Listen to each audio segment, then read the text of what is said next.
আজ নিয়ে 4 দিন ধরে বিকল হয়ে আছে হাসপাতালে ডিজিটাল এক্স-রে মেশিন। এমন অবস্থা বিপাকে পড়েছেন রোগীদের পাশাপাশি তাদের আত্মীয় পরিজনেরা।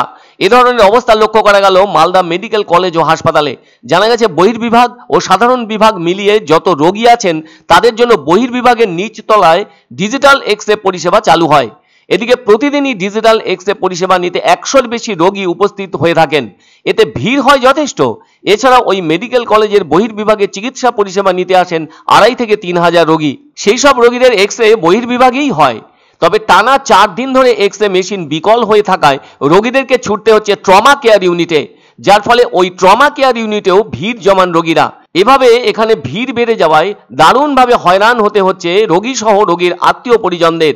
যদিও ডিজিটাল এক্স-রে মেশিনটি দ্রুত মেরামতের আশ্বাস দিয়েছেন মালদা মেডিকেল কলেজ ও হাসপাতালের সহকারী অধ্যক্ষ ডাক্তার প্রসেনজিৎ কর।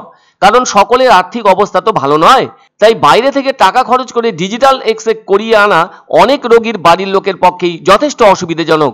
সেজন্য তো সরকারি হাসপাতালের দ্বারস্থ হয়েছেন তারা, অথচ অনেক আশা করে এখানে এসেও লাভই হচ্ছে না। তাছাড়া অনেকে তো অনেক দূর থেকে এত বড় হাসপাতালে রোগী পরিষেবা নিতে আসেন, যা যথেষ্ট কঠিন বলে মনে হয় তাদের কাছে। কেননা হাসপাতালে রোগী ভর্তি করালে আসা যাওয়া করতে অনেক টাকা খরচ হয়ে থাকে, সেই সাথে অনেক সময়ও নষ্ট হয়ে যায়। তাই কি আর করবেন, সরকারি হাসপাতালে যন্ত্র খারাপ হওয়ায় রোগী ভর্তি করিয়ে কঠিন অবস্থার মধ্যেই পড়েছেন তারা। ফলে ডিজিটাল এক্স-রে না করালে ডাক্তারবাবু চিকিৎসা শুরু করাতে পারবেন না, সেটি না দেখা পর্যন্ত। ফলে বাধ্য হয়ে অপেক্ষা করে বসে থাকতে হচ্ছে দিনের পর দিন। এমন অবস্থায় না হচ্ছে রোগীর চিকিৎসা আর না মিলছে টেনশন থেকে মুক্তি। অনেকে বলছেন এত বড় মাপের একটা হাসপাতালে কেন কোনো বিকল্প ব্যবস্থা থাকছে না। ডিজিটাল এক্স-রে মেশিন বিকল হতেই পারে, কারণ সেটা তো যন্ত্র।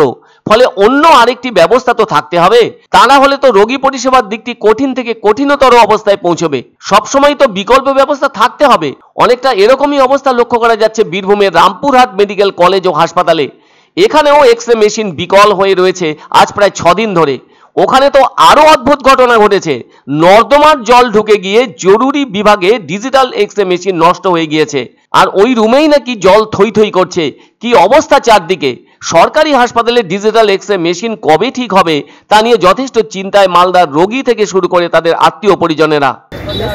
মেশিন খারাপ আছে, এখানে 15 তারিখ থেকে ঘুরছি না, মেশিন 3 দিন থেকে বন্ধ আছে। ওটি ছবি না হলে বাড়ি যেতে হবে। তো বলছে যখন বন্ধ মেশিন খারাপ আছে, কে বলছে ফেরত যেতে হবে, কি করবো? না করে দিলে তা তো আমরা তো আর করতে পারছি না। মেশিনটি খারাপ আছে সেটা খবর পেয়েছিলাম এবং টিভি পার্টনার যারা তারা জানিয়েছিল, তারা কনসার্ন যে ওদের যে মেশিন রিপেয়ার করে যারা তাদেরকে জানিয়েছে, এবং তারা নাকি ভিজিট করে গেছে এবং রিপেয়ার হতে আরও 1-2 দিন সময় লাগে। তবুও চেষ্টা করছি তবে রিপেয়ার করিয়ে নেওয়া যায়।